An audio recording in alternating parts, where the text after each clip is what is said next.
ஓம் சாந்தி 28/12/2023 சாகார முரளி.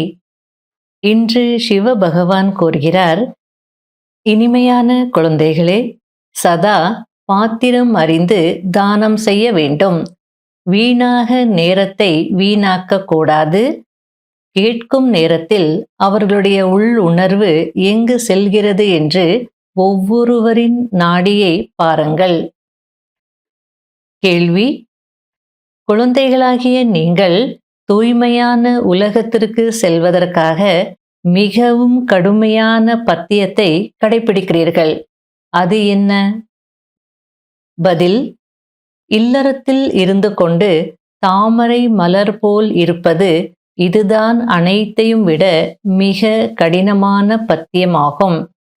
இந்த எல்லையற்ற முழு பழைய உலகத்தை தியாகம் செய்வதுதான் உங்களுடைய தியாகமாகும். ஒரு கண்ணில் இனிமையான வீடு, இன்னொரு கண்ணில் இனிமையான ராஜ்யம் இருக்க வேண்டும். இந்த பழைய உலகத்தை பார்த்தும் பார்க்காமல் இருக்க வேண்டும். இது மிக பெரிய பத்தியமாகும்.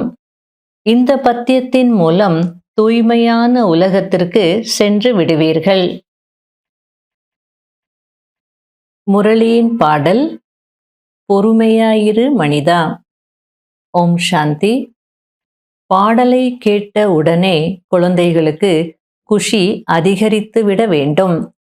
ஏனென்றால் உலகத்தில் துக்கம் இருக்கவே செய்கிறது. மனிதர்கள் நாஸ்திகர்கள், அதாவது தந்தையை அறியவில்லை. இப்பொழுது நீங்கள் நாஸ்திகர்களில் இருந்து ஆஸ்திகர்களாக ஆகிக் கொண்டிருக்கிறீர்கள். நம்முடைய சுகத்தின் நாட்கள் வந்து கொண்டிருக்கிறது என்பதை குழந்தைகளாகிய நீங்கள் அறிவீர்கள். சொர்க்கத்தை படைப்பவர் பரம்பிதா பரமாத்மா சிவனை தவிர பிரம்மா அல்ல. நிராகார பரமாத்மா வந்து பிரஜாபிதா பிரம்மாவின் மூலம் சொர்க்கத்தை படைக்கிறார். நாமெல்லாம் அவருடைய குழந்தைகள். எத்தனை பேர் இருக்கிறோம்? யாருக்கு இவ்வளவு குழந்தைகள் இருக்கிறார்களோ அவருக்கு எந்த கவலையும் இல்லை என்று தந்தை கூறுகிறார். அதாவது, நான் சொர்க்கத்தை படைக்கணும், எனக்கு நிறைய குழந்தைகள் இருக்காங்க, அதனால எனக்கு என்ன கவலை, நான் சொர்க்கத்தை படைச்சிட்டு போறேன் அப்படின்றார். கன்யா என்றாலே 21 குலத்தை முன்னேற்றுபவள், 21 பிறவிகளுக்கான சுகம் கொடுப்பவள் என்று பாடப்பட்டிருக்கிறது.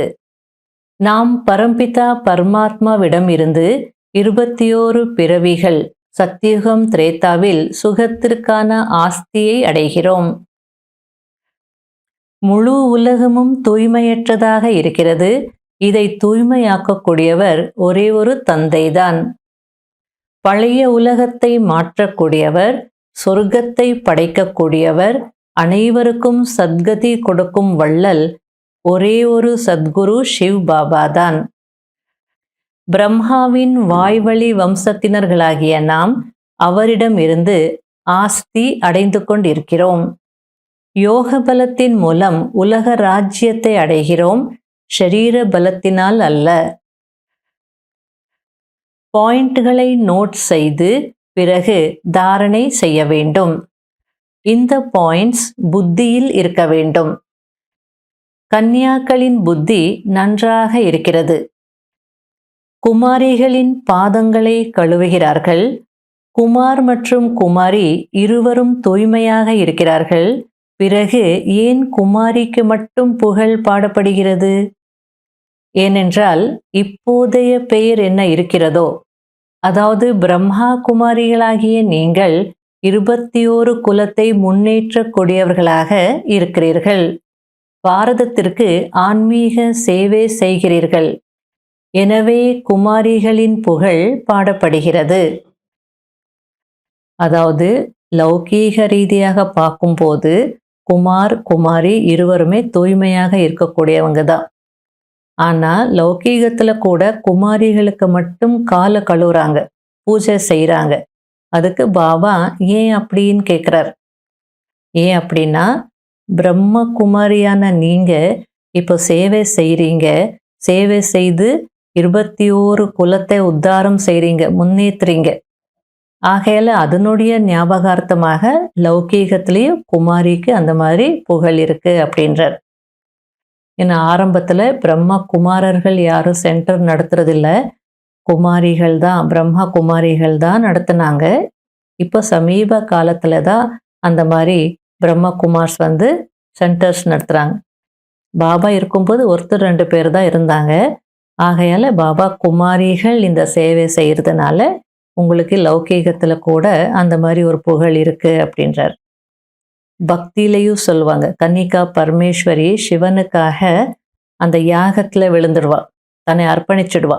அப்ப எந்த கன்னியா சிவனுக்காக தன்னை அர்ப்பணிக்கிறாளோ அவங்களுடைய 21 வம்சாவளி நல்லா இருப்பாங்க அப்படின்னு, எந்த குறையும் இருக்காது, வசதியா இருப்பாங்க அப்படின்னு சொல்லுவாங்க. அது எந்த குமாரின்னா இந்த நேரத்துல தான் சிவனுக்கு அர்ப்பணமாகி யஜ்யத்துல சரண்டர் ஆகி யார் சேவை செய்யறாங்களோ அந்த குமாரிகள் தான். இப்போது நினைவின் மூலம் உங்களுடைய விகர்மங்களை அழியுங்கள், அப்போது ஆத்மா சுத்தமாகிவிடும். மேலும் ஞானத்தை தாரணை செய்வதின் மூலம் நீங்கள் சக்கரவர்த்தி ராஜாவாக ஆகுவீர்கள் என்று தந்தை கூறுகிறார். இங்கு நாம் மிகவும் பத்தியமும் கடைபிடிக்கிறோம். நம்முடைய ஒரு கண்ணில் இனிமையான வீடு, மேலும் இன்னொரு கண்ணில் இனிமையான ராஜ்யம் இருக்கிறது. நாம் முழு உலகத்தையும் தியாகம் செய்கிறோம். வீட்டில் இருந்தாலும் இல்லறத்தில் இருந்தாலும் தாமரை மலர் போல் தூய்மையாக இருக்கிறோம். பொதுவாக வயதானவர்கள் நாங்கள் வானப்பிரஸ்த நிலையில் இருக்கிறோம், முக்திக்காக முயற்சி செய்ய வேண்டும் என்று நினைக்கிறார்கள். உண்மையில் இந்த நேரத்தில் அனைவருக்கும் வானப்பிரஸ்த நிலைதான். தந்தையிடமிருந்து ஆஸ்தி அடைவதற்கு ஒவ்வொருவருக்கும் உரிமை இருக்கிறது. இந்த துக்க தாமத்தை மறந்துவிட வேண்டும். இது புத்தியின் தியாகம் ஆகும். பிராமணர்களாகிய நீங்கள்தான் திரிகால தர்ஷிகளாக ஆகிறீர்கள். வர்ணங்களின் ரகசியத்தையும் புரிந்து கொள்ள வேண்டி இருக்கிறது என்று சிவபாபா புரிய வைக்கிறார். ஆத்மாவை பரமாத்மா என்று சொல்வது கூட தவறாகும். பிரம்மத்தை ஏற்றுக்கொள்ளக்கூடியவர்களும் சிலர் இருக்கிறார்கள். அகம் பிரம்மாஸ்மி என்று சொல்கிறார்கள். மாயை என்பது 5 விகாரங்கள். எனவே நாங்கள் பிரம்மத்தை தான் ஏற்றுக்கொள்கிறோம். பிரம்மம் என்பது மகா தத்துவம், நாம் வசிக்கும் இடம் என்கிறார்கள். அடுத்தது பாபா, கன்னியாக்களிடம் எதுவும் இல்லை. ஒருவேளை அவர்களுக்கு தாய் தந்தை கொடுக்கிறார்கள் என்றால் அதை சிவபாபாவிற்கு கொடுக்கலாம். எப்படி மம்மாவும் ஏழையாக இருந்தார், பிறகு எவ்வளவு வேகமாக சென்றார் என்பதை பாருங்கள். உடல் மனம் பொருள் மூலமாக சேவை செய்தார். அதாவது இருக்கிறதுலேயே ஏழைகள் கன்னியாக்கள். ஏன்னா அவங்க ஏதோ சம்பாதிக்கிறது இல்லை, அப்பா அம்மா கொடுத்தாதான் அவங்க கையில காசு.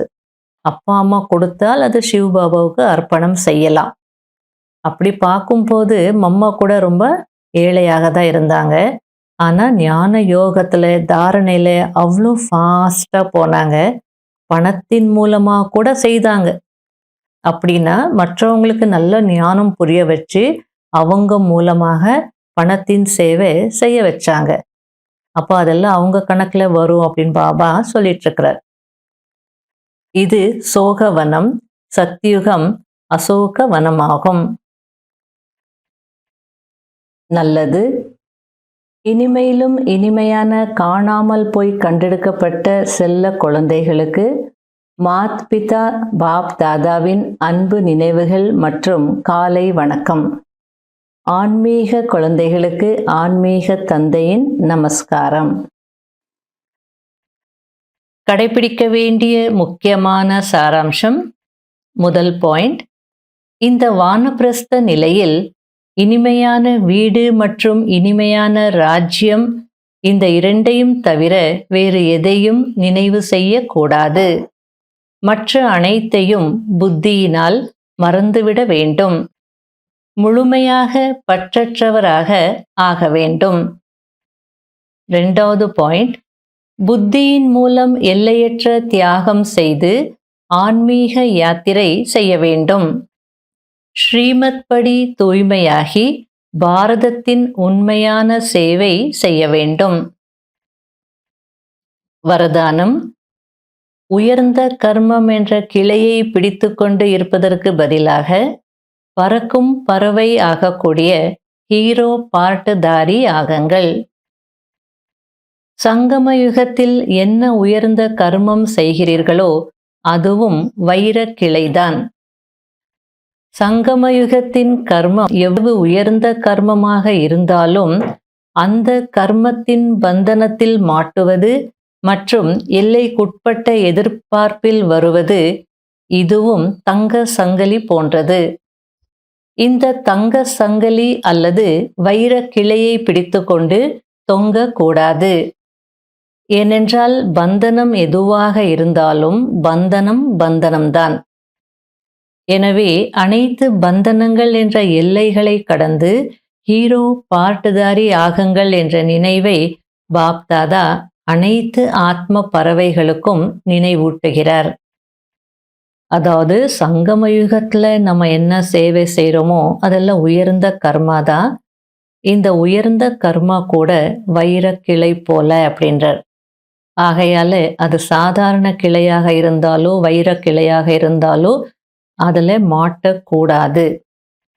நான் ரொம்ப நல்ல சேவை செய்துட்டேன், நான் இவ்வளோ பெரிய சேவை செய்திருக்கிறேன், என்னால் இவ்வளோ சேவை நடந்திருக்கு அப்படி நினச்சா நீங்கள் அந்த சிரேஷ்ட கர்மா என்ற பந்தனத்தில் மாட்டிக்கிட்டீங்கன்னு அர்த்தம்.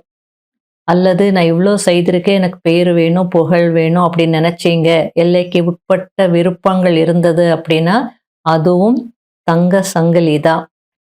அதனால பறவையால் பறக்க முடியாது. இரும்பு கூண்டாக இருந்தாலோ தங்க கூண்டாக இருந்தாலோ கூண்டு தான். ஆகையில பந்தனம் தான்.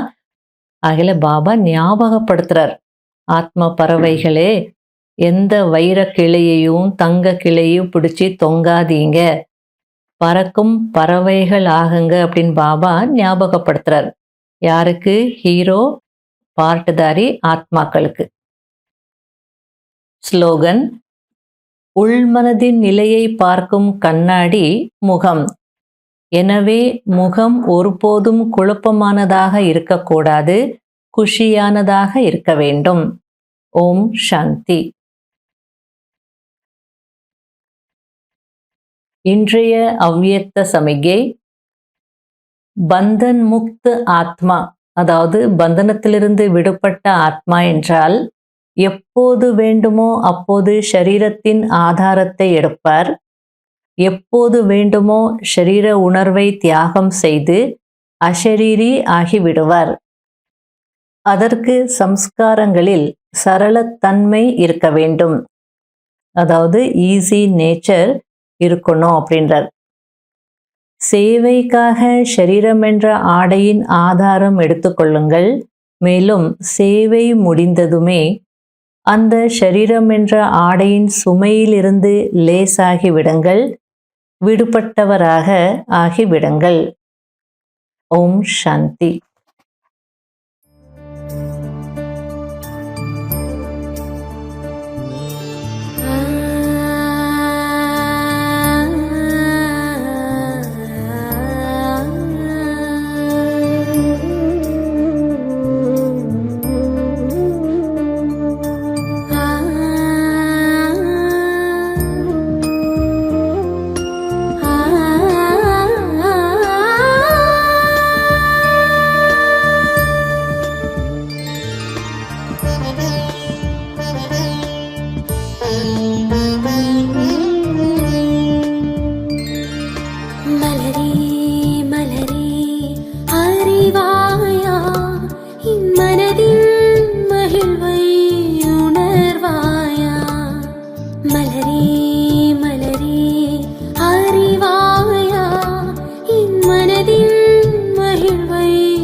மலரே மலரே அறிவாயா இம்மனதில் மகிழ்வை உணர்வாயா என்னை நான் அறிந்தேன் ஆத்மாவை உணர்ந்தேன் என்னை நான் அறிந்தேன் ஆத்மாவை உணர்ந்தேன் பரம தந்தை சிவனின் தியான தரிசனம் பரம தந்தை சிவனின் தியான தரிசனம் இது உலகுக்கோர் ஆன்மீக விமோசனம் இது உலகுக்கோர் ஆன்மீக விமோசனம் ஓம் சாந்தி ஓம் ஓம் சாந்தி ஓம் ஓம் சாந்தி ஓம் ஓம் சாந்தி ஓம்